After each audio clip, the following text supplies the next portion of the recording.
வணக்கம். 11/4/2026 ஏப்ரல் மாதத்திலே சனிக்கிழமையான இன்று விஸ்வவாசு வருடத்திலே பங்குனி மாதத்திலே 28ஆம் நாள் தேய்பிறையின் நவமி. நவமி மாலை 9:58 வரைக்கும் இருக்கும். பின்பு தசமி. உத்திராட நட்சத்திரம் காலை 11:13 வரைக்கும் இருக்கும். பின்பு திருவோணம். திருவோணம்னாலே திருவோண விரதம் வந்துடும். திருவோணம் விரதம் என்பது விஷ்ணு பகவானுக்கான விரதம். விஷ்ணு பகவானை அது எப்படின்னா நம்ம காவந்து தெய்வம். நம்மளை எப்படியெல்லாம் காவந்து பண்ணுமோ அவ்வளவு அழகா காவந்து பண்ணுவார்.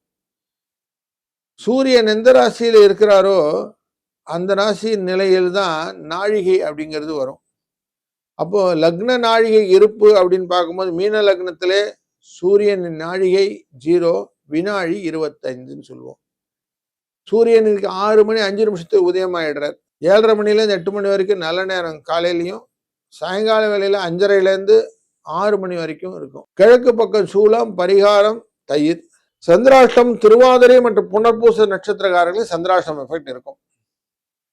சனி, சூரியன், புதன் மற்றும் செவ்வாய் மீனராசியிலும், சுக்கிரன் மேஷராசியிலும், குரு மிதுன ராசியிலும், கேது சிம்ம ராசியிலும், ராகு கும்பராசியிலும் இருக்க உத்திராடம் என்கிற மகர ராசிக்குள்ள சந்திரன் இருப்பார்.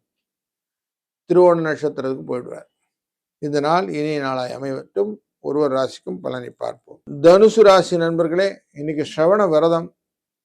எவ்வளவு தூரம் நம்ம விஷ்ணு பகவானை விரதம் இருந்து அவரை பாதத்தை பிடித்து கொள்கிறோமோ, அவர் எப்படி இருக்கார்? விஷ்ணு பகவானுடைய 3 நிலைன்னு சொல்லுவோம். நின்ற கோலம், அமர்ந்த கோலம், கிடந்த கோலம்னு சொல்லுவோம். அப்படி பெருமாளா பார்க்கறது, நரசிம்ம பெருமானை பார்க்கறது, அனந்த பத்மநாபை பார்க்கறது, எப்படியோ ஒன்று பண்ணீங்கனாலும் இன்னைக்கு வெற்றி உண்டு. 2, 1 என்ற அதிர்ஷ்ட எண் துணை நிற்கும். வாழ்க வளத்துடன்.